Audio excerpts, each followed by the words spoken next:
Bonjour et bon début des semaines, mesdames, messieurs. Bienvenue à suivre ces moments d'échange sur les questions d'actualité. Les rebelles du 23 ont pris contrôle de l'agglomération de Vichumbi située au bord du lac Edouard dans les territoires de Rutshuru.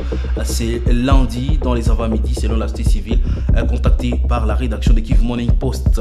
Et aussitôt arrivé à Vichumbi, sans combat, les 23 ne tardaient pas à s'entretenir avec la population. Un meeting improvisé a été tenu. Les rebelles du 23 se font passer pour salvateurs de la communauté, sans défense et sans espoir du lendemain. La population écoute le message du bourreau sans aucune autre forme de procès. Et puis à Goma, deux familles endeuillées ont enterré leurs proches au cimetière des litiges et des Sepkongo se sont rassemblés pour dénoncer énergétiquement la vente présumée ou la désaffectation de ces lieux sacrés au profit des individus privés. Une marche également prévue pour ce jeudi a été annoncée. Après donc c'est de la signature de ces documents, une lettre d'information sera donc adressée au maire de la ville du Goma. L'informateur Augustin Kabouya dévoile le blocage de son rapport et annonce sa candidature au poste du premier vice-président à l'Assemblée nationale. Messieurs, dames, on se retrouve dans la deuxième partie de cette vidéo pour la suite de l'actualité pour ce lundi 11 mars 2024.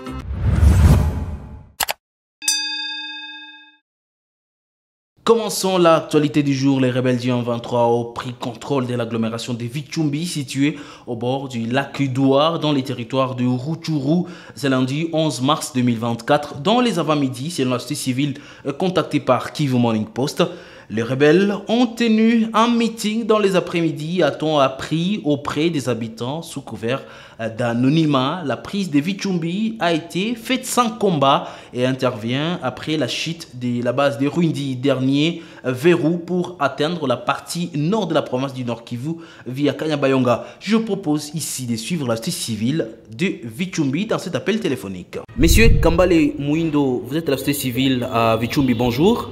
Bonjour. Nous venons d'apprendre que le 1-23 vient de prendre contrôle de cette localité. Quelle est la vraie information comme société civile que vous donnez par rapport à ça? C'est confirmé depuis 11 heures qu'ils viennent d'entrer. Comment ça s'est passé? Il y a eu des affrontements? Ils viennent d'entrer sans armes, ils entrent comme ça, ils viennent d'entrer officiellement, ça qu'ils ne claquent aucune balle. Quelle inquiétude vous avez comme société civile? Bon, nous n'avons rien à dire parce que nous le savions à partir d'avant-hier qu'ils devront entrer. Et heureusement qu'ils ont entré car les militaires venaient de sortir. Voilà qu'ils viennent d'entrer. Et comment la population a accueilli la 23? Quelle est l'ambiance qui se passe maintenant là à Vichumbi? Pas en ambiance, mais ils ont compris que c'est comme ça. Ils viennent de les accueillir. Pas en ambiance. Nous venons également de suivre qu'il y a un meeting qui vient d'être fait par la 1-23. Quel a été le message des rebelles du 1-23 dans ces meetings? Ils viennent de lâcher le message, mais je crois que c'est à la prochaine que nous allons vous lâcher ce message qu'ils viennent de donner. Quel appel vous avez à lancer aux autorités par rapport à la situation là, dans la zone? Mais que les autorités soient responsables de cette population qui sont en train qui sont à l'église. La population vraiment, bon, ils ont accueilli les 1-23 pas à leur regret, ils sont à leur regret, donc pas à leur volonté. Ils sont à leur regret, ils sont tellement angoissés. Alors que les autorités soient à l'auteur de leurs tâches. Il faut les signaler aussitôt à arriver à Vichumbi sans combat. La 1-23 ne tarde pas à s'entretenir avec la population locale. Un meeting improvisé a été tenu. Les rebelles du 1-23 se font passer pour salvateurs de la communauté. Sans défense et sans espoir du lendemain, la population écoute le message du bourreau sans aucune autre forme de procès. Deux familles à Goma endeuillées et ont enterré leurs proches au cimetière des litiges et des Sepkongo se sont rassemblés pour dénoncer énergétiquement la vente présumée ou la désaffectation de ces lieux sacrés au profit des individus privés. Le manifestant affirme que ces individus mal intentionnés ont commencé à déterrer et profaner de tombes, provoquant l'indignation des familles touchées. La protestation vise donc à mobiliser les soutiens de la communauté en recueillant 1000 signatures symbolisant la détermination collective à protéger la dignité des défunts. Je propose ici de suivre Achouza Nabogore, l'un des membres de familles affectées. Les familles se sont dit, c'est hors de question, nous devons agir. Voilà pourquoi nous sommes ici pour apposer nos signatures sur la lettre adressée au maire de la ville pour lui dire que le jeudi 14, les mouvements citoyens, la société civile et même ces familles de victimes se réunissent pour aller dénoncer cela. Nous allons dénoncer ça par une marche. Nous aurons notre mémo à lire devant le gouvernorat des provinces, à déposer également, mais aussi c'est l'occasion pour dire à toutes ces personnes qui achètent les parcelles de l'État que les parcelles de l'État sont protégées. Et même lorsque les parcelles sont désaffectées, par exemple comme les cimetières, un cimetière ne peut pas être désaffecté quand il y a 50 ans après le dernier enterrement. Donc nous serons en train de dénoncer cela et nous allons déposer donc notre mémo. La ville de Goma dans la province du Nord Kivu a été donc le théâtre de plusieurs incidents entre janvier et février 2024. Un rapport présenté à la presse par la société civile et urbaine révèle que 9 civils ont été tués par des bandits. 7 corps sans vie ont été retrouvés abandonnés. 6 personnes ont été kidnappées. Un cas de viol a été enregistré. Et 8 accidents de circulation ont eu lieu dans la ville.